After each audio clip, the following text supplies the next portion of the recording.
দিদি তো ইডির ফাইল নিজেই লুটে নিল, আবার নিজেই কি অমিত স্যার বাড়ির সামনে না কি অফিসের সামনে কি ধর্ণা দিতে গেল।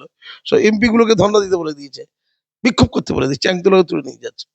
তাহলে দিদি যখন মানে মোদিজির সাথে লড়তে পারে, দিদি তো ঝাড়খণ্ডের সাথে লড়তে পারে।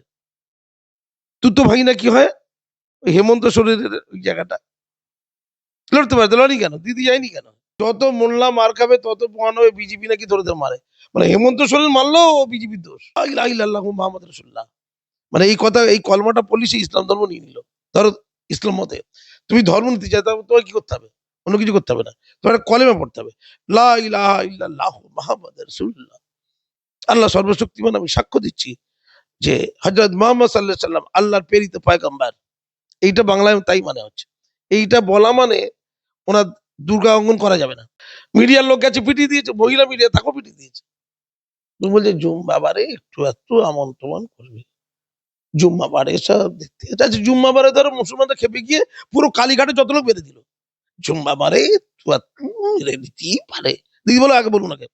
গোটা শুক্রবারে পশ্চিমবঙ্গের হিন্দু সমাজ কাঁটা হয়ে থাকবে, ও জুম্মা এসে গেছে, জুম্মা মে ডান্স হোগা।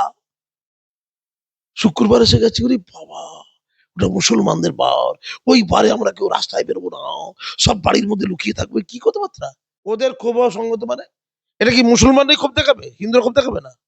মানে মুসলমানরা যাতে ক্ষোভ দেখায় এটা চাইছেন, একটু অন্য রাজ্যে পেটাক, এখানে মুসলমানরা ক্ষোভ দেখিয়ে দাঙ্গা করুক, সিআরপিএম নামুক, কটা লাশ পড়ে যাক, সব মুসলমানকে তখন নিরাপত্তার জন্য আইএসএফ এ যাবে না, হুমায়ুন কবিরে যাবে না, মিমে যাবে না, সব আমার কাছে চলে আসবে। এসআইআর এর সাথে ধর্মকে পাঞ্চ করা যাচ্ছে না, মুসলমানরা বুঝতে পারছে এসআইআর এর মধ্যে ধর্ম নেই।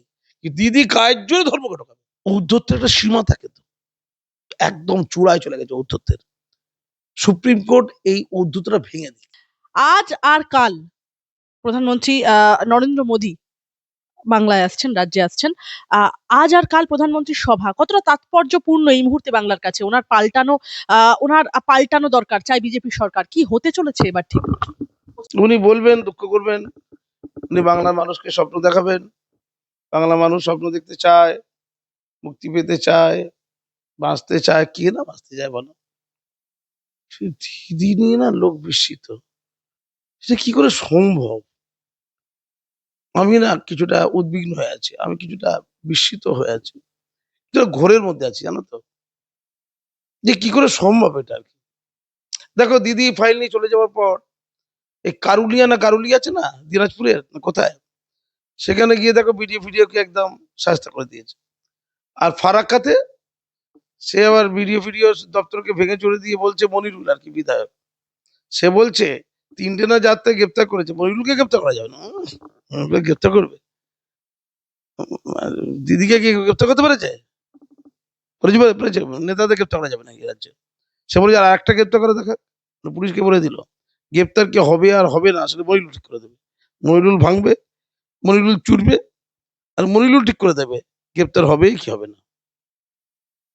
আবার পাশে অনুপ্রেরণা, মানে সেই 50,000 এই 50 কোটি টাকার রেলের সম্পত্তি ভাঙচুর, সেই যে বিখ্যাত জায়গা, দুধেল গাইদের ম করছে গন্ধে, দুধেল গাইদের তারা ছাড়বে কেন? তারা শামসেরগঞ্জে দেখে নিয়েছে কি করতে হয়, তারা ছাড়বে কেন? তাদের গ্রামের বা তাদের এলাকার বা তাদের জেলার পরিযায়ী শ্রমিক ঝাড়খণ্ডে মারা যাবে কেন? কত বড় কথা, ঝাড়খণ্ডে মারা গেছে, যেন এই প্রথম দেখছে। এর আগে তো কত মারা গেছে, বাঙালি বলে কি মুসলিম বলে সেটা আমি জানি না। তো মারা যাবে কেন? ঝাড়খণ্ডে মৃত্যুর জন্য কে দেয়? আগে উত্তর দাও তুমি আমাকে। ঝাড়খণ্ডে XYZ কেউ মারা গেছে, বাংলা ভাষী লোক মারা গেছে, এই তো। মুসলমানরা একটু সাইডে রাখো, বাংলা ভাষীটা ধরো, বাঙালি মারা গেছে একটা, বাঙালি বলেই নাকি তাকে মারা হয়েছে। তো দিদি কি এটা প্রথম দেখছেন যে বাঙালি বলে মারা হচ্ছে? বাঙালি বলে যদি কাউকে মারা হয়, গুড়গাঁওয়ে নাকি মারা হচ্ছিল, তো দিদি গুড়গাঁও গেছে, গুড়গাঁও ওখানে সামিরুলকে পাঠিয়েছে, MP সামিরুলকে। সামিরুল করছে কিছু লোকের ফোন নাম্বার নিয়ে বাড়ি চলে আসছে, তার মুরদ হয়নি একটা SP সাথে কথা বলা, ওখানকার প্রশাসনিক প্রধানের সাথে কথা বলা, ওখানে পলিটিক্যাল উইঙ্গের সাথে কথা বলা, ওখানকার অ্যাডমিনিস্ট্রেশনের কথা বলা, এই মুরদ তার নেই। সে কয়েকটা অসহায় লোকের ফোন নাম্বার নিয়ে বাড়ি চলে আসছে, তো এটা কোনো পাশে থাকে বলে? তো দিদি তো ওই 100 দিনের কাজের জন্য দিল্লিতে গিয়ে ধর্ণা দিচ্ছিল, ঘেরাও করছিল। দিদি তো ইডির ফাইল নিজেই লুটে নিল, আবার নিজেই কি অমিত স্যার বাড়ির সামনে না কি অফিসের সামনে গিয়ে ধর্ণা দিতে গেল। সো এমপি গুলোকে ধর্ণা দিতে বলে দিয়েছে, বিক্ষোভ করতে বলে দিয়েছে, চ্যাংদোলাকে তুলে নিয়ে যাচ্ছে। তাহলে দিদি যখন মানে মোদিজির সাথে লড়তে পারে, দিদি তো ঝাড়খণ্ডের সাথে লড়তে পারে। তুই তো ভাই না কি হয় ওই হেমন্ত সোরেনের ওই জায়গাটা লড়তে পারে, তো লড়ি কেন? দিদি যায়নি কেন? ঝাড়খণ্ডে যায়নি কেন? গুড়গাঁও যায়নি কেন? উত্তর দিক বা দিল্লিতে যেখানে যেখানে হয়েছে আর কি, বা অন্য রাজ্যে ধরো উড়িষ্যায় জানি কেন? উড়িষ্যাও তো ঘটেছে এরকম ঘটনা, যায়নি কেন? উত্তর দিন। দিদি তো বলেছে মুসলমানদের রক্ষা করার দায়িত্ব আমি নিলাম। গোটা ভারতবর্ষে মুসলমানদের উপর যদি কিছু হয় আমি তার রক্ষা কবচ। তার মানে গুড়গাঁওয়ে যদি কিছু ঘটে তার জন্য দায়ী হচ্ছে দিদি। তাহলে মিথ্যে কথা বলেছে, কোনটা আসল? ঝাড়খণ্ডে ঘটলেও দিদি, উড়িষ্যা ঘটলেও দিদি, দিল্লিতে ঘটলেও দিদি। দিদি কোথায় কোথায় কি কি রোল নিয়েছে, কোন কোন মুখ্যমন্ত্রীর সাথে কথা বলেছে, স্বরাষ্ট্রমন্ত্রীর সাথে কবার বৈঠক করেছে, যে বাঙালি দেখতে পেলে ক্যালাচ্ছে কেন, পেটাচ্ছে কেন, বাঙালি প্রতি লোকেরা তো রাগ কেন? দিদি বলছে এগিয়ে বাংলা, এটা তো পিটিয়ে বাংলা। বাংলা এগিয়ে আছে না পিটিয়ে আছে? বাংলা কিসে আছে? বাংলা কিসে আছে এটা ক্লিয়ার করতাম। খুব ঠান্ডা মাথায় আমি যে প্রশ্নগুলো তুলছি সেই প্রশ্নগুলো উত্তর খোঁজার চেষ্টা করা হোক। দিদি কোথায় কোথায় গেছে? আসলে দিদি চাইছে কি বাংলার লোকদেরকে অন্য রাজ্যে নিগ্রহ করুক। কি করুক? নিগ্রহ করুক। কোথায়? অন্য রাজ্যে। কাকে? বাঙালিকে। আর সে যদি মুসলমান হয়, ও বাবার, মমতা বন্দ্যোপাধ্যায় চাইছেন বাংলার লোক নিগ্রহের শিকার হোক ভিন রাজ্যে বাংলা কি বলছেন? বিশেষ করে মুসলমান।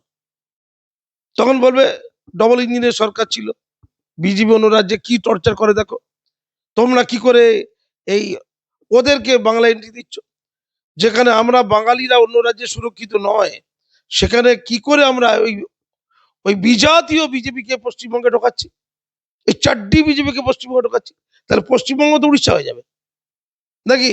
এটা হলো দিদির বক্তব্য। আর মোল্লা মার করলে তো আরো ভালো, যত মোল্লা মার খাবে তত প্রমাণ হবে বিজেপি নাকি ধরে ধরে মারে। মানে হেমন্ত সোরেন মারলেও ও বিজেপির দোষ। হেমন্ত সোরেন যদি মারে, এখন তো ঝাড়খণ্ড হেমন্ত সোরেন মেরেছে, তার দলবল মেরেছে, বিজেপির দোষ। তাহলে এই ইস্যুতে দিদি চাইছে মুসলমানরা প্রচুর মার খাক, অন্য রাজ্যে মার খেলে বরঞ্চ মুসলমানরাকে গিয়ে ডেড বডি নিয়ে মিছিল করবো, মিছিল করে বলবো দেখো আমি আছি বলেই তোমাদের রক্ষা। আজকে বাংলা যদি গুজরাট হয়ে যেত, এ নচিকেতা গান, বাংলা এখনো গুজরাট হয়ে যায়নি, বাংলায় কি ভালো সব লোকজন আছে নচিকেতা ভাই, কোথায় যে যাই, চলো আমরা দুজনে মিলে কবরে গিয়ে ঘুমাই। কি কথাবার্তা, বাংলা এখনো গুজরাট হয়ে যায়নি। তো কি হয়ে গেছে গো? খেতে পাইনি বাংলা, ভিখারি হয়ে গেছে, পরিযায়ী হয়ে গেছে বাংলা। ও নচিকেতা একটা গান হয়ে যাক। ভণ্ড ভণ্ড কত ভণ্ড দেখবো। আমি পরিষ্কার করে বলছি, এটা হচ্ছে কর্মসূচি, মার খাক। এবার মার খেয়েছে, মার খেলে প্রথমে ঝাড়খণ্ডে কি করে দরকার, দিদি ঝাড়খণ্ডে চলে যাওয়া দরকার ছিল, যতগুলো এমপি গুলো নিয়ে ঝাড়খণ্ড ঘেরাও করা দরকার ছিল, করেছে। হেমন্ত সোরেনকে ধিক্ষা জানানো দরকার ছিল, করেছে। ওখানে প্রশাসনের সাথে কথা বলা দরকার ছিল, যেমন এই ফাইল চুরি করে নিয়ে নেওয়া, নিয়ে যাওয়ার পরও ওই অমিত শাহ দপ্তরকে ঘেরাও করতে গেল বা ওর রেসিডেন্টকে আক্রমণ করতে গেল, ওখানে গিয়ে হেমন্ত সোরেনের রেসিডেন্ট আক্রমণ করা দরকার ছিল। খুব ঠান্ডা মাথা বোঝো, এখানে ডাকাতি করে স্বরাষ্ট্রমন্ত্রী দপ্তরকে ঘেরাও করছে। আরে এখানে যারা বাংলায় মমতা ব্যানার্জিকে বাঁচিয়ে রেখেছে দুলগাইরা, সেই লোকরা যদি বাঙালি বলে এবং মুসলমান বলে মার খায়, দিদি সেটাই মনে করে, তার ভূমিকা ঝাড়খণ্ডে কি আগে ক্লিয়ার করুন। অমিত শাহর কাছে কি কবার বৈঠক করেছে, যারা মেরেছে তাদের বিরুদ্ধে শাস্তি সুনিশ্চিত করতে দিদি কি কি ভূমিকা নিয়েছে, তাদের বিরুদ্ধে সিবিআই করতে দিদি কি কি ভূমিকা নিয়েছে, তাদের পরিবার যে যে পরিবারগুলো সর্বশান্ত হয়ে গেছে আমি তালিকা দিতে পারি, সেই পরিবার পাশে দিদি দাঁড়িয়েছে কি, তাদের সুরাহা দিয়েছে কি, তাদের চাকরি বাকরি দিয়েছে কি, তাদের বাড়ির লোকের কাছে গলায় কাপড় দিয়ে হাত জোড় করে ক্ষমা চেয়েছে কি, যে আমি বাঙালি হলেও মুসলমান হলেও তোমাদের রক্ষা করতে পারিনি, আমি বলেছিলাম গোটা ভারতবর্ষে আমি হলাম মুসলমানদের রক্ষা কবচ, গোটা ভারতবর্ষের যেখানে মুসলমানরা নিগৃহীত হবে আমি তার সুরক্ষা দেবো, গ্যারেন্টি। রেড রোডে ঈদের নামাজ পড়তে গিয়ে আমি বলেছিলাম, তখন আমি ইসলাম নিয়েছিলাম কিছুক্ষণের জন্য, মাথায় কাপড় দিয়েছিলাম, ইনশাল্লাহ ইল্লাল্লাহ খোদা হাফেজ লা ইলাহা ইল্লাল্লাহু মুহাম্মাদুর রাসূলুল্লাহ, মানে এই কথা, এই কলমাটা পড়লি সে ইসলাম ধর্ম নিয়ে নিল। ধরো ইসলাম মতে তুমি ধর্ম নিতে চাই, তাহলে তোমাকে কি করতে হবে? অন্য কিছু করতে হবে না, তোমার একটা কলেমা পড়তে হবে, লা ইলাহা ইল্লাল্লাহু মুহাম্মাদুর রাসূলুল্লাহ, আল্লাহ সর্বশক্তিমান, আমি সাক্ষ্য দিচ্ছি যে হযরত মুহাম্মদ সাল্লাল্লাহু আলাইহি সাল্লাম আল্লাহর প্রেরিত পয়গম্বর। এইটা বাংলায় তাই মানে হচ্ছে। এইটা বলা মানে ওনার দুর্গা অঙ্কন করা যাবে না, মা কালীর অঙ্কন করা যাবে না, মানে সে তো সাক্ষ্য দিচ্ছে আল্লাহই একমাত্র। উম, দিদি বলছে কলমা পড়েছে তো, আর এই কলমা পড়লেই ইসলাম ধর্ম করবো, মানে পরিষ্কার বলা আছে। এই কলমাটা পড়া মানে, যদিও কথা হচ্ছে মন থেকে পড়লো কিনা, তাহলে দিদি মন থেকে পড়েনি, তাহলে দিদি কি মুসলমানদের ক্ষমতা দিয়েছে? তাহলে ফিরাদ হাকিমের কথা অনুযায়ী উনি কোরআন তেলাওয়াত করে তাহলে ইসলাম নিয়ে নিয়েছে। তাহলে প্রথম ফিরাদ হাকিমের কাছে ইসলামের ধর্ম নিল কে? মমতা ব্যানার্জি আবার কে? না আমি বলিনি। তাহলে আপনি বলেছিলেন মুসলমানদের রক্ষা কবচ, তাহলে আপনি কি কি পদক্ষেপ নেয় বলুন, আমি অন্য জায়গাতে বাদ দিন। তারপর আপনি কি করলেন? আমি যে চালাকিটা বলছিলাম ওইটা হয়ে গেছে ফারাক্কাতে, একজন মারা গেছে, ওরা ডেড বডি হয়েই করেছে, মিডিয়ার লোক গেছে পিটিয়ে দিয়েছে, মহিলা মিডিয়া তাকেও পিটিয়ে দিয়েছে। তুমি বলছে জুম বাবারে একটু একটু আমন টমন করবে, জুম্মা বারে সব দেখতে আচ্ছা, জুম্মা বারে ধরো মুসলমানরা খেপে গিয়ে পুরো কালীঘাটে যত লোক বেঁধে দিল, জুম্মা বারে একটু একটু মেরে দিতেই পারে। দিদি বলো আগে বলুন, আগে আপনার ভাইপোর পরিবারে হামলা করে ভাইপোর সব শেষ করে দিল, জুম্মা বারে করবে কিন্তু মোল্লারাই করবে, জুম্মা বারে একটু একটু, তাহলে হিন্দুদের একটা বার করে দেওয়া না। আর খ্রিস্টানদের যে রবিবার, খ্রিস্টানরা রবিবারে যাইছে দিক করে দেবে, ওদের সানডে আছে, মোল্লাদের জুম্মা বার আছে, এই হিন্দুদের কি বার গো? আমি পরিষ্কার বলছি ইসলামে এমন কোনো নির্দিষ্ট বার নেই, ফালতু কথা। জুম্মা একটা নামাজ যেটা সবাই মিলে মসজিদে গিয়ে দল বেঁধে পড়েও 5 ওয়াক্ত নামাজ মসজিদে গিয়ে পড়া যায়, বাড়িতে পড়া যায়, কিন্তু জুম্মাটা হচ্ছে মুসলমানদের ভ্রাতৃত্ব রক্ষার জন্য বলা হয়েছে যে তার মসজিদে গিয়ে পড়লে সেটা বিধেয়, তার বাড়িতে পড়তে পারে ওটা। ইসলামে তো এবিসিডি জানে না, ওর ইসলাম ধর্ম সম্পর্কে ওকে শিক্ষা দেয় কেউ? ফিরাদ হাকিম, যে পুরো কমপ্লিট মুসলিম বলে কেউ মুসলমানকে মনে করে না, যে কমপ্লিট মুসলিম বলে মুসলমানরা পশ্চিমবঙ্গে একটা লোক মনে করে না। আচ্ছা, কেন ভাববো তাকে মুসলমান? মা তুচ্ছ কেন, বাপ কেন বিখ্যাত হবে? যার পেট থেকে জন্ম নিয়েছে তুচ্ছ, আর বাপ হলো উচ্চ। এটা মাতৃতান্ত্রিক দেশ, আমরা মায়ের আরাধনা করি। ফিরাদ হাকিমের দেশে বলছি, এটা মাতৃতান্ত্রিক দেশ, আমরা মায়ের আরাধনা করি, এটা মাদারল্যান্ড, ফাদারল্যান্ড নয়। মা হচ্ছে সন্তানের পরিচয়, বাপ নয়। বাপ সেকেন্ডারি, মা হচ্ছে প্রাইমারি, এটা ক্লিয়ার করতে হবে।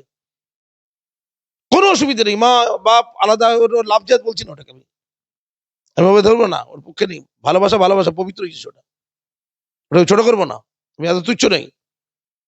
কিন্তু সে ইসলাম নিচ্ছে কার কাছে, শিক্ষা কার কাছে? ওই ফিরাদ হাকিমের কাছে। ইসলাম কিছু জানে না। ফিরাদ হাকিম ইসলাম কি জানে? ফিরাদ হাকিম নাহলে বলতে পারে যে কোরআন তেলাওয়াত করে সবাইকে মুসলমান করে দিনের প্রধান এসব ইসলাম বলেছে নাকি? নাকি বলেছে উর্দু ভাষী যদি মেজরিটি করে দাও বাংলায়? ইসলাম বলেছে তুমি যে দেশকে ভালোবাসো, যে দেশে জন্মেছো, যে যেটা মাতৃভূমি তোমার যেটা মাতৃভাষা, তুমি যদি তাকে শ্রদ্ধা না করো তুমি ইসলাম থেকে বহিষ্কৃত, এটা ইসলাম বলেছে। ফিরাদ হাকিম কি বলছে? ও ফিরাদ হাকিম মাতৃভাষা তোমার উর্দু, বাবা বিহার গয়ানা কোথায় আছে? হিন্দি, হিন্দি বা উর্দু কিছু একটা। যাক, আমার ওই জায়গায় যাওয়ার দরকার নেই। আমি দিদিকে বলি বেলডাকা, বেলডাকা কার্তিক মহারাজ থাকে, এই অবস্থা কিন্তু বেলডাঙাতেই মহিলা সাংবাদিক। আরো আরো সব আরো হয়েছে। শুধু মহিলা দেখলা তো, দিদির বাংলায় মহিলা সুরক্ষিত, ও আক্রান্ত হয়েছে, মরে গেছে কি? অন্য জায়গা হলে মরে যেত, দিদি বলে বাঁচিয়ে দিয়েছে। ও তো তুচ্ছ ঘটনা, এই ওটা তুচ্ছ নয়। জুম্মাবারে এতগুলো লোক বেরিয়েছে, একজন তো একটু উত্তেজিত হয়ে একটা সমা বলে কোনো সাংবাদিককে মেরে দেবে, এটা স্বাভাবিক বিষয়। আমি মহাকাল মন্দির নিয়ে জ্বালাতন করো না আমাকে। না, এ কথা বলার অর্থ কি? যে জুম্মাবারে তারা ডিস্টার্ব করবে, আর রোজার সময় তারা অশান্ত হয় না? এসব দিদিকে কেউ বলেছেন? কে রোজার সময় তো আরব কান্ট্রি করে রক্তাক্ত, রক্তক্ষয়ী দ্বন্দ্ব করছে রোজার সময়। আর জুম্মাবার, ও জুম্মা, তার মানে হিন্দু সমাজ ভয় থাকবে? ও জুম্মার দিন রে বাবা, গোটা শুক্রবারে পশ্চিমবঙ্গের হিন্দু সমাজ কাঁটা হয়ে থাকবে, ও জুম্মা এসে গেছে, জুম্মা মে ডান্স হোগা, শুক্রবার এসে গেছে, ওরে বাবা ওটা মুসলমানদের বার, ওই বারে আমরা কেউ রাস্তায় বেরোবো না, সব বাড়ির মধ্যে লুকিয়ে থাকবে, কি কথাবার্তা! কিন্তু উস্কে দেওয়া, প্রশ্রয় দেওয়া, করেছিস বেশ করেছিস, জুম্মার একটু হবে। তার মুসলমানরা যতগুলো অ্যাকশন সব জুম্মা মারে দিয়ে দেবে, জানো তো, দিদি বলে দিয়েছে। এইটা চাইছিল আসলে। মমতা বন্দ্যোপাধ্যায় যুক্তি দিচ্ছেন যে এটা সংখ্যালঘুদের অসন্তোষ। মুখ্যমন্ত্রী বলছেন যে বেলডাঙায় কাদের প্ররোচনা আছে আপনারা প্রত্যেকেই জানেন, পশ্চিমবঙ্গবাসীর উদ্দেশ্যে তিনি বলছেন, এবং তিনি বলছেন আমি বলবো শান্তি বজায় রাখুন, কারো প্ররোচনায় পা দেবেন না। শুক্রবার ওদের জমায়েত হয়, চিরকালই হয়, আমাদের দুর্গাপুজো শিবরাত্রিতেও জমায়েত হয়, আমি কি বারণ করতে পারি? ওদের ক্ষোভ সঙ্গত। আমি বলবো আমরা সর্বধর্ম সমন্বয়ে বিশ্বাসী, শান্তি বজায় রাখুন, সাংবাদিকদের মারধর করবেন না। মুখ্যমন্ত্রী তো বলছেন শিবরাত্রি হয়, তাই না না না, খুব গুরুত্বপূর্ণ কথা, ওদের খুব সঙ্গত। মানে ঝাড়খণ্ডে যে ছেলেটি মারা গেছে সে বাঙালি এবং মুসলমান, ওরা হচ্ছে ওরা, ভালো করে শোনো দুধের গাই, ওরা অন্য জাত, ওরা অন্য গ্রহে থাকে। মানে ওরা বাংলার নয়, ওরা দিদির নয়, ওরা আলাদা কিছু। মানে মাসুম আক্তার আলাদা, অন্য জাত, অন্য গ্রহ, দেখতে কেমন টাইপের ওরা। কি রে ভাই, ওরা মানে কি? ওদের খুব কবে কেন, কেন মুসলমানের খুব হবে কেন? দীপু দাসকে মারলে শুধু হিন্দুদের খুব হবে কেন, মুসলমানদের খুব হবে না? ধর নাই, পাপ তো ওটা। দীপু দাসকে কুপিয়ে কুপিয়ে কুচি কুচি কুচি কুচি মারলে ওটা হিন্দুদের কেন দুঃখ হবে, সেটা মুসলমানদের দুঃখ হবে না? ওটা আমারই কথা। আপনার তো কোনো ধর্ম নেই, আপনি তো মুখ্যমন্ত্রী। এরা ওরা আমরা ওরা করার তো আপনার কোনো অধিকার নেই। শুধু আমরা হবে, বাঙালি মানে আমরা, হিন্দু মুসলিম নির্বিশেষে শুধু আমি আর আমরা। ওরা কি, ওদের ক্ষোভ সঙ্গত মানে? এটা কি মুসলমানরাই ক্ষোভ দেখাবে, হিন্দুরা ক্ষোভ দেখাবে না? মানে মুসলমানরা যাতে ক্ষোভ দেখায় এটা চাইছেন, একটু অন্য রাজ্যে পেটাক, এখানে মুসলমানরা ক্ষোভ দেখিয়ে দাঙ্গা করুক, সিআরপিএম নামুক, কটা লাশ পড়ে যাক, সব মুসলমানকে তখন নিরাপত্তার জন্য আইএসএফ এ যাবে না, হুমায়ুন কবিরে যাবে না, মিমে যাবে না, সব আমার কাছে চলে আসবে। তখন তারা নিরাপত্তা ভুগবে, ভাববে দিদি নিরাপদ দেবে, আর অন্য কেউ নিরাপত্তা দিতে পারবে না, তাই সবটা আমার একলা 35%। এইটার জন্য বলছে ওদের খুব সঙ্গত, খুব ঠান্ডা মাথা বুঝতে হবে। এটুকুনি চাইছেন, দিদি চাইছেন। এটা মাসুম আক্তার বলছি, জানেন তো, এসব কথা তৈরি করি আমি একজন, ভেতরটা বুঝে, এই ভেতর এই আমি না একটু সাইকিয়াট্রিক ডাক্তার হলে খুব ভালো হতো। ভেতরটা বুঝে যাচ্ছে কেন? এই যে ভেতর, এটা কিন্তু অন্যায়। লোকের মনের ভেতরে তুমি ঢুকবে কেন? কার পারমিশন নেই তুমি? দিদির মনের ভেতরে অনাস যাতায়াত তোমার হবে কেন? লোকের মনের ভেতরে ঢুকবে, একে বলে কুচুটে পোনার। এই যে বলে দিলাম, সব লোক জেনে গেল, মিডিয়া জেনে গেল, দৌড়ে দৌড়ে যারা টিভিতে বলে অ্যাঙ্কারিং করে, তাদের বুঝে গেল, এবার তারা বলবে কাল থেকে। আমি পরিষ্কার করে বলছি এইটা চেয়েছিল। আমি পরিষ্কার করে বলছি, যখন রামনারায়ণকে মারা হয়েছে কেরালায়, রামনারায়ণ হচ্ছে ঝাড়খণ্ডের ছেলে, ঝাড়খণ্ডের নাম ওই দিয়ে করে ছেলে আর কি, সে কাজ করতে গেছিল পরিযায়ী শ্রমিক হিসাবে, কোথায়, কেরালায়। তাকে 84 জায়গায় মেরে হত্যা করা হয়েছে। তাকে মুসলমান ভেবেছে, তাকে বাংলাদেশি ভেবেছে। তার নাম রাম নারায়ণ বাঘেল, সে হিন্দু ধর্মে, ওরা হয়তো বুঝতে পারেনি। তার জন্য কাজী মাসুম আক্তারের বুকে ব্যথা হয়েছে। আমি মনে মনে নিজেকে রাম নারায়ণ জায়গায় রেখেছি, যে কি কষ্ট বেচারির হয়েছে, 84 জায়গায় ক্ষতবিক্ষত করা হয়েছে। তার যে পোস্টমর্টম করেছে যে ডাক্তার, সে বলেছে এত নৃশংসতা আমি আমার সারা জীবনে দেখিনি। দিদি রাম নারায়ণ তার নাম। রাম নারায়ণের প্রতি অত্যাচারে হিন্দু সমাজ খেপে যাওয়ার কথা নয়, মুসলমানদেরও খেপে যাওয়ার কথা। দীপু দাসের প্রতি অত্যাচারে শুধু হিন্দু সমাজ খাবে কেন? যে সমাজের লোক করেছে বাংলাদেশে, সেই সমাজ হচ্ছে মুসলিম সমাজ, তারাও প্রতিবাদ করা উচিত। তাদের হৃদয়ের মধ্যে গ্লানি আসা উচিত, তাদের হাত জোড় করে ক্ষমা চাওয়া উচিত ওই দীপু দাসের পরিবারের কাছে। আপনার কাজ কি ছিল? আপনার এখন কাজ কি? ওই পরিবার সহ অজস্র পরিবার আছে, একটা নয়, তাদের পাশে থাকা, তাদেরকে সুরক্ষা দেওয়া, এবং ওই রাজ্যে যারা প্রধান সেখানে গিয়ে বিক্ষোভ করা। আপনি শতাব্দী রায়কে নিয়ে, আর ওই আমাদের যারা সব আপনার এমপি আছে, সবাই কিনে ওই রাজ্যে চলে যান, ওখানে গিয়ে দৌড়দৌড়ি করুন, ওই রাজ্যে যেখানে মারা গেল ওই জায়গায় চলে যান আপনি, গিয়ে অপরাধীদেরকে জেলে ঢোকান। একটা অপরাধী শাস্তি পেয়ে দিদি বলুন তো? আপনাদের বাঙালিকে যেখানে যেখানে মারা হয়েছে, আসামে মারা হয়েছে, উড়িষ্যায় মারা হয়েছে, ঝাড়খণ্ডে মারা হয়েছে, কেরালায় মারা হয়েছে, কর্ণাটকে মারা হয়েছে, শুধু কিন্তু ডবল ইঞ্জিন সরকার রাজ্যে নয় কিন্তু, যেখানে আমরা ভাইরা থাকে, ছোট ভাইরা, মন্ত্রী মুখ্যমন্ত্রী আমরা বন্ধু, সেখানেও মারা হয়েছে। হেমন্ত সোরেন কে হয় আপনার? হৃদয়ের জানের জান। তাহলে এটা তো পরিষ্কার বাঙালি আর মুসলমানদের বুঝে নিতে হবে। বিজেপি রাজ্যে অসুরক্ষিত মুসলমানরা নয়, যে বিজেপিহীন রাজ্য, বিজেপি যাদের ঘৃণা করে, যারা বিজেপিকে ঘৃণা করে, সেই হেমন্ত সোরেনের রাজ্য মুসলমানরা সুরক্ষিত নয়, বাংলায় পশ্চিমবঙ্গে সেখানেও মার খাচ্ছে। সবচেয়ে অরক্ষিত মুসলমান হচ্ছে বাংলায়। তাদের হাতে মারা হয়েছে কম, ভাতে মারা হয়েছে বেশি। সবচেয়ে খারাপ অবস্থায় ঝাড়খণ্ডের মুসলমানদের নয়, বাংলার মুসলমানদের, বিহারের মুসলমানদের নয়, বাংলার মুসলমানদের, আসামের মুসলমানদের নয়, বাংলার মুসলমানদের, উড়িষ্যার মুসলমানদের নয়, বাংলার মুসলমানদের, মহারাষ্ট্রের মুসলমানদের নয়, বাংলার মুসলমানদের, গুজরাটের মুসলমানদের নয়, বাংলার মুসলমানদের।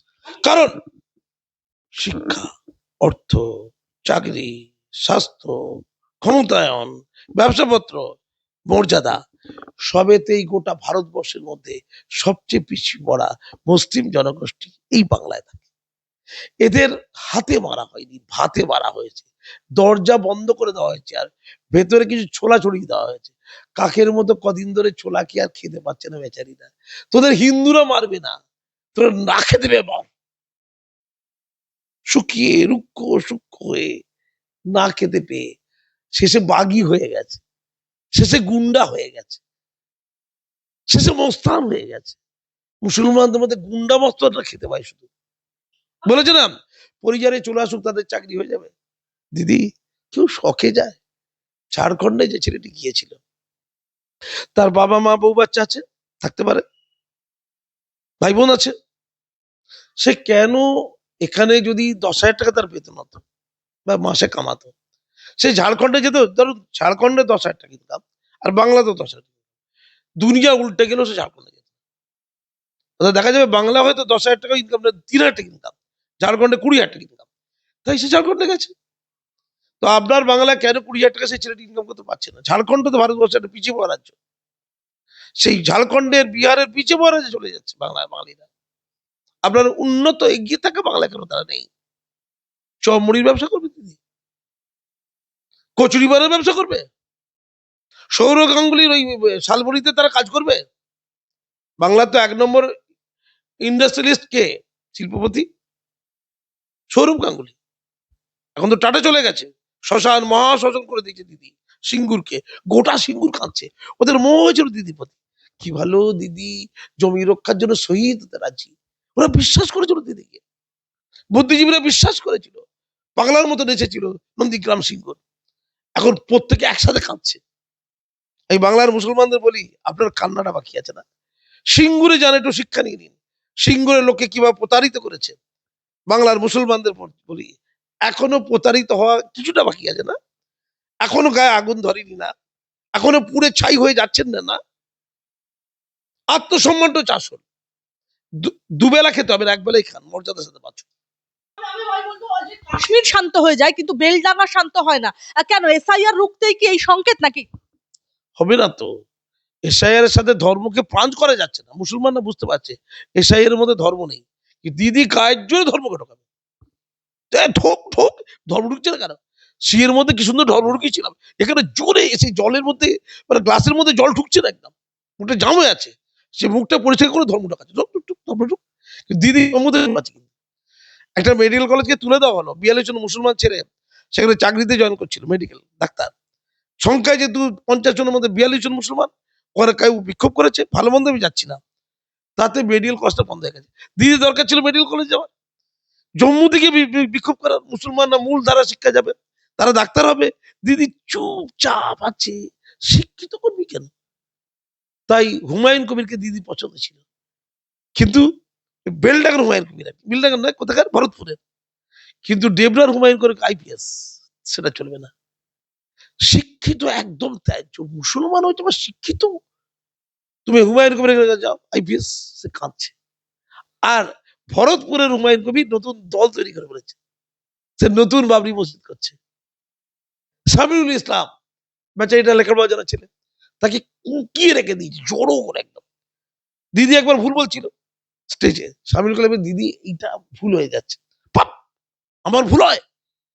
দিদি যদি সামিউল ইসলামকে বলে কাবিরুল ইসলাম, দিদি বলবে, দিদি না দিদি আমার নাম সামিউল ইসলাম। পাপ, তোর বাপ জন্মের আগে আমাকে বলে দিয়েছিল তোর নাম কাবিরুল ইসলাম, ওই কাবিরুলই চলবে, সামিউল ইসলাম কাট। দিদি হচ্ছে এটা, মুসলমানদের প্রতি ভক্তি দিদির এমনটাই। ও সামিরুল ইসলাম, তোমার নাম কামিরুল ইসলাম বলে ওটাই হবে, দিদি বলেছে। মহাকাল মন্দিরের শিলান্যাসের সময় দোয়া করার আহ্বান জানাচ্ছেন বাঙালি হিন্দুদের অভিধানে। দোয়া বলে কোনো শব্দ আছে কি স্যার? ওটাই তো ট্রিক্স, যে যাহাই মন্দির তাহাই মসজিদ,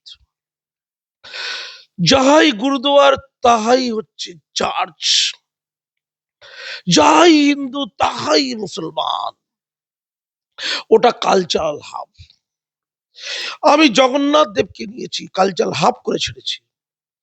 আমি দুর্গা অঙ্গন করেছি, ওখানে দুর্গা মাঝে মাঝে থাকবো, ম্যাক্সিমাম সময় আমি থাকবো। মমতাময়ী মা পূজিত হবে নিউ টাউনে। মোল্লারা জায়গা দিতে চাইনি, আমি দেখিয়ে দিয়েছি, শিল্পকে তুলে দিয়েছি, করে দিয়ে এবার ধর্ম হবে। শিল্প কি রে? ধর্ম, ধর্ম হবে, একদম হবে না।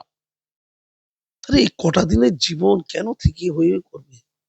স্বর্গে যাবে, কত মদের নদী, কত সুন্দর সুন্দর মেয়ে। এই তোমাদের পুরুষ আছে তো, সুন্দর সুন্দর পুরুষ চাই, স্বর্গে অনেক ফুর্তি আছে, খাওয়া দাওয়া বেরো, মরণ নেই, মরণ নেই, মরণ নেই। দিদি স্বর্গে যাবেই, দেখা হতে পারে তোমার সাথে ভালোভাবে চলবে, দিদি কথা চলবে, সবাই চলে যাবে। কটা দিন পর তুমি স্বর্গে যাবে, ওটাই তোমার স্থায়ী ঠিকানা। এই অস্থায়ী ঠিকানার জন্য তুমি কেন শিল্প করতে যাবে? ধর্ম করো। এই মহাকাল মন্দির, এই যে ধর্মের মধ্যে উদারতা আনতে হবে, সেই জন্য দোয়া কথা বলেছে যে মুসলমানরা সন্তুষ্ট, একটা কথা সন্তুষ্ট, দুধের গাইতো কিছু। মহাকাল মন্দির করে আবার দোয়া বলে দিল, কত ভালোবাসে, মন্দিরের মধ্যে দোয়া ঢুকিয়ে দিয়েছে। দিদি কত উদার, পুজোর প্যান্ডেলে পুজো উদ্বোধন করতে গেছে, মাথায় হিসাব দিয়ে দিয়েছে, কত উদার। এটা হচ্ছে দুধের গাইতে মুরগি করা আর কি। এর মধ্যে মুরগি করার ভোট আছে, এইটার বিনিময়ে ভোট দাও। আমি মহাকাল মন্দিরে গিয়ে দোয়া বলেছি, এটার বিনিময়ে ভোট দাও, ভোট দিয়ে দেবে লোকে। সরাসরি মমতা বন্দ্যোপাধ্যায়ের বিরুদ্ধে মানহানির মামলা মামলা দায়ের করলেন শুভেন্দু অধিকারী, একদম মামলা দায়ের শুভেন্দু অধিকারী। এখনো কেন চুপ মমতা বন্দ্যোপাধ্যায়? পালে বাঘ পড়েছে, পালে বাঘ পড়েছে বলে সেই রাখালটা গল্পটা মনে আছে তো, মাঝে মাঝে এরম আর কি করে লোক জড়ো করতে আর কি। দিদি সারাক্ষণ মিথ্যে বলে যাচ্ছে, মিথ্যে বলে যাচ্ছে, কোনো অ্যাকশন হয়নি। শুভেন্দুর দা, ও শুভেন্দু দা, আপনার মাধ্যমে অমিত শাহ কি এবার বাঘটাই ফেলে দেবে নাকি? এটা একটু তদন্ত করুন তো। এই যে মিথ্যাচার করা হচ্ছে, আপনি বলছেন মিথ্যাচার, আপনি বলছেন মামলা করব, একটু মানহানির মামলা দায়ের হয়েছে। করেছে তো। এবার অমিত শাহকে দিয়ে সত্যি করে একটু বাঘ হয়ে যান তো, গাক করে ধরে ফেলুন তো একটুখানি, তাহলে সব অভিনয়, ওই দুষ্টু দুষ্টু কথা বলা, লোককে বিভ্রান্ত করে ছুটে যাবে। দিদি বারবার এই রাখালের মতো করবেন না, অমিত শাহ খেপে গেলে কিন্তু বাঘ পড়ে যেতে পারে, তখন কিন্তু রক্ষা করা খুব মুশকিল, কেউ আপনার জন্য আসবে না। ওই বাঘ পড়ার গল্পটা আছে না, তার প্রকৃতপক্ষে বাঘ পড়ে যাবে, তো তখন তো অমিত শাহর মতো তো লোক যদি চেপে ধরে দিদি বাঁচতে পারবে। যে তুই মিথ্যে কথা বলে লোককে বলে বিভ্রান্ত করে প্রমাণ দিতে হবে যে শুভেন্দু অধিকারীর মাধ্যমে কয়লার টাকা আমাদের অমিত শাহ পেয়েছে, এটা প্রমাণ দিতে না পারলে যদি অমিত শাহ কোনো অ্যাকশন নেয়, সেই অ্যাকশন হয়ে যেতে পারে। এই ভয়ে তিনি একটু নড়ে চড়ে বসছে, ভয় পেয়ে গেছে। উনি ভাবছেন এই মিথ্যাচার করতে গিয়ে সত্যিকারের বাঘ পালে পড়ে যাচ্ছে না তো, এই আশঙ্কায় উনি ভয় পাচ্ছেন, চুপ হয়ে গেছেন, একটু মুষড়ে গেছেন আর কি। ধন্যবাদ। আমার শেষ একটাই প্রশ্ন আপনার কাছে, ছোট্ট প্রশ্ন এটা, সুপ্রিম মামলায় মানে কোনো আশার আলো দেখছেন? দেখুন, তারিখ পে তারিখ তো ডিএতে হচ্ছে সুপ্রিম কোর্টে, এবার শুনানি পে শুনানি, এইটা যাতে না হয়। সুপ্রিম কোর্টকে বলি, তিনি বলেছেন 4টে এফআইআর উপর স্থগিতাদেশ, কার দিদির। আরে ডাকাত এফআইআর করেছে, তাতে স্থগিত হলো কি না হলো তাতে কি এসে যায়? চোখের সামনে ডাকাতি করে সংবিধানকে তজরুপ করেছে, ছিঁড়েছে, ধরে ধরে কাগজগুলো ছিঁড়েছে, জেলে যাবে তো। সুপ্রিম কোর্ট তো বলবে যে এত তারিখ থেকে এত দিনের জন্য দিদির, আবার কার? বেশি দিদিতে করবে না, ধরো একটা দিদি আছে আমাদের, দিদি কালীঘাটে থাকে, মা কালী, যেমন কালীঘাট কালী, দিদি বলতে আমাদের কালীঘাটের দিদি, আর কোন দিদি আছে বলে মনে হয় না। ডায়লগ দেবে না, যাকে তাকে দিদি বলবে না, যেটার সাথে জিজ্ঞে করবে না, দিদি একটা, সেই দিদি কথা বলছে। ঔদ্ধত্যের একটা সীমা থাকে তো, একদম চূড়ায় চলে গেছে ঔদ্ধত্যের। সুপ্রিম কোর্ট এই ঔদ্ধত্যটা ভেঙে দিচ্ছে, তাতে ভারত বাঁচবে, বাংলা বাঁচবে, বাংলার মানুষ বাঁচবে। ধন্যবাদ।